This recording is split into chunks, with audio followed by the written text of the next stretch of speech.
உங்கள் ஆரோக்கியம் எங்கள் கவனம். இது அன்னம் என் கைவண்ணம். இன்னைக்கு நாம பார்க்க போறது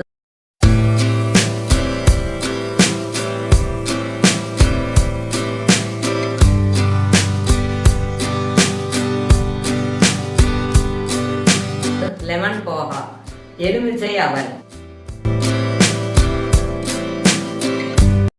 லெமன் ரைஸ் பண்றோம் இல்லையா, அது மாதிரி அவலை யூஸ் பண்ணி நம்ம லெமன் போகா பண்ணலாம். இப்போ இதுல என்ன ஸ்பெஷாலிட்டின்னு கேக்குறீங்களா? இது நமக்கு ரொம்ப நேரத்துக்கு எனர்ஜெட்டிக்கா இருக்கும். அதுதான் இதனோட ஸ்பெஷாலிட்டி. இப்ப எப்படி செய்யறதுன்னு பாப்போமா?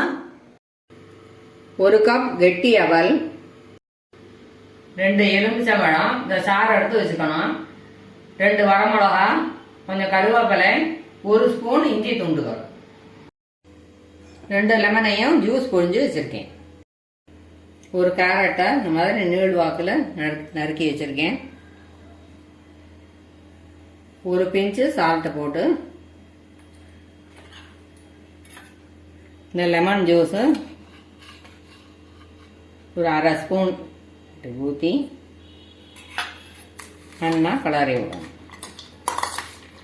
நம்ம அவலை கலரும் போது இதையும் கலரி விடணும். அப்பப்போ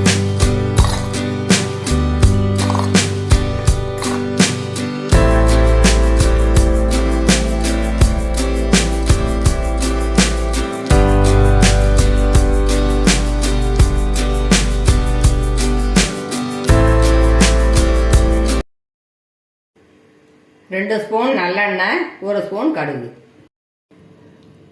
1 ஸ்பூன் முந்திரி பருப்பு, 1 ஸ்பூன் வறுத்த வேர்க்கடலை, 1 ஸ்பூன் கடலைப்பருப்பு எடுத்து வச்சிருக்கேன்.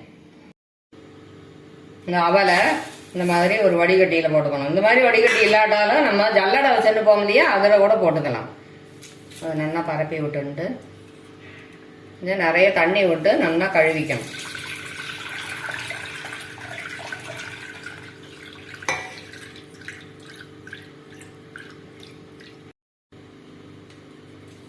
நான் எதுக்கு இதில் கழுவுறேன்னாக்கா, நம்ம கையை வச்சு கழுவினோம்னாக்கா ஒரு மாதிரி சொதன்னு ஆகிடும், உடஞ்சி போயிடும். அது அதுக்காக இந்த மாதிரி கழுவிட்டு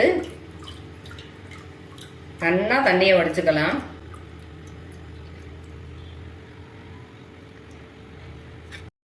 இந்த தண்ணியை செடியில் விட்டோம்னாக்கா செழிப்பாக வளரும் செடி. கழுவின அவலை இந்த பாத்திரத்தில் போட்டுக்கிறேன்.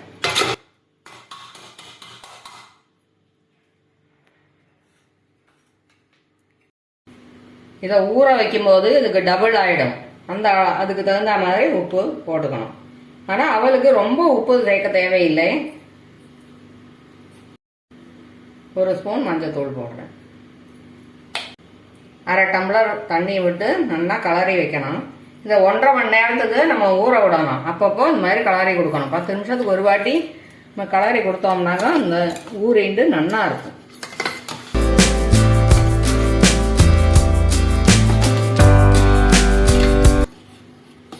மேலாக கலரி விடணும். ரொம்ப அழுத்தி கலரினோம்னாக்கா உடஞ்சி போய் மசிஞ்சு ஒரு மாதிரி கூழ் மாதிரி ஆயிடும். ஃபினிஷ்டு ப்ராடக்ட் இந்த மாதிரி பரப்பி வச்சு நல்லா இப்படி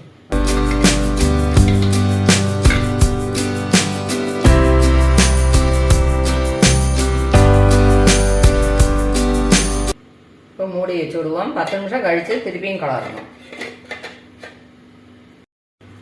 இது மேலாக தான் கலரணும், இல்லைன்னா குழஞ்சி போயிடும். சொன்னேன் இல்லையா?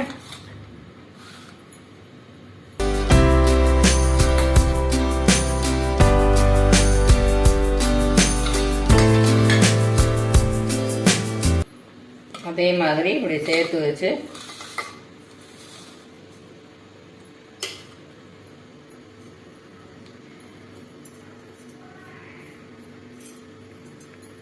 திருப்பியும் இந்த மாதிரி மூடி வச்சோம்னா கொஞ்ச நேரம் கழிச்சு திருப்பியும் கலரணும்.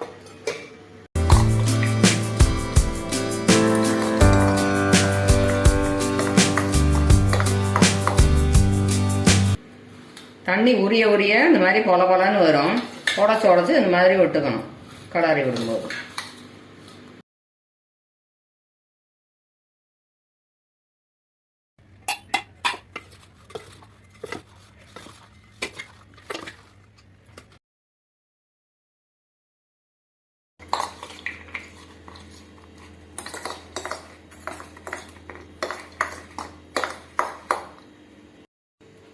1.5 மணி நேரம் ஆயிடுத்து. இப்போ திறந்து பார்க்கலாம். இன்னும் பொலன்னு ஊற எடுத்து பாருங்க.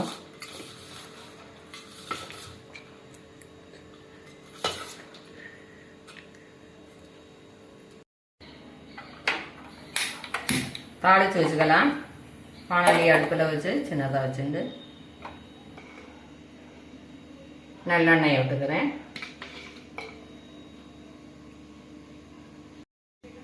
கடுகு போடுறேன். கடுகு வெடிச்சாச்சு. இந்த இஞ்சியை போட்டுடலாம்.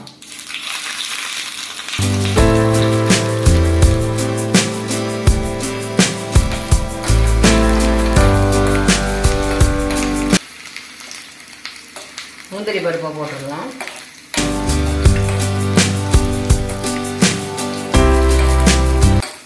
வேர்க்கடலையும் சேர்த்துக்கலாம். கடலை பருப்பையும் போட்டுடலாம்.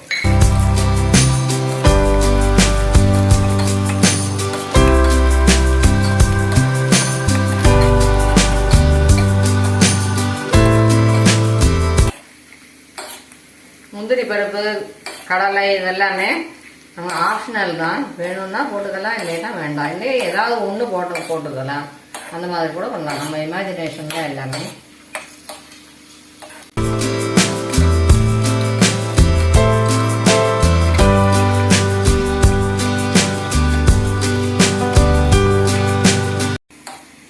இதை வருது. இந்த மிளகாயை கிள்ளி வச்சுருக்கேன். இதையும் போடுறேன். வரமிளகாய்க்கு பதிலாக பச்சை மிளகா கூட போடலாம். பச்சை மிளகாய் இஞ்சி போடும் போதே பச்சை மிளகாயும் போட்டுடணும்.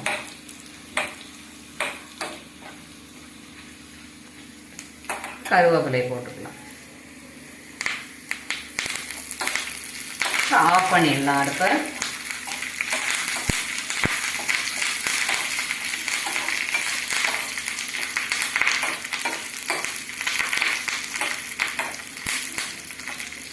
இதை நல்லா ஆற விடணும். ஆற எடுத்து எல்லாத்தையும் ஒன்றா போட்டு கலர வேண்டியது தான் வேலை.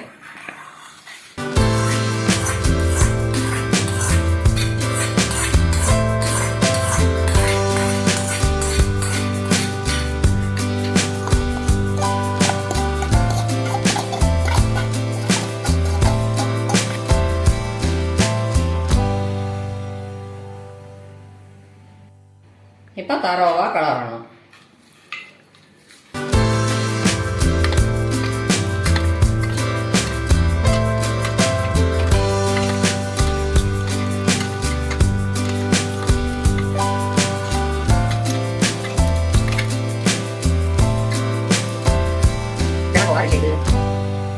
கலர்ஃபுல்லாக லெமன் போகா ரெடி ஆயிடுது.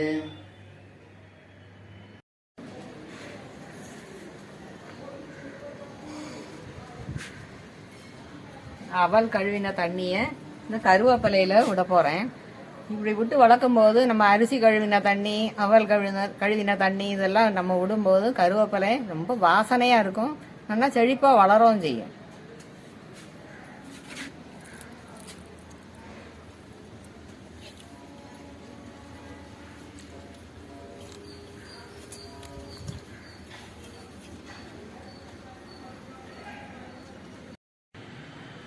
என் வீட்டில் செடியிலேயே என்ன பண்ணுறது அப்படின்னு யோசிக்க வேண்டாம். முகத்தில் பயத்தமாவோ கடலை மாவோ நம்ம தண்ணியில் குழைச்சி நல்லா தடவின்னுட்டு இந்த தண்ணியை வச்சு நம்ம முகத்தை கழுவினோம்னாக்கா ஃபேஷியல் பண்ண மாதிரி பளிச்சுன்னு நல்லா இருக்கும்.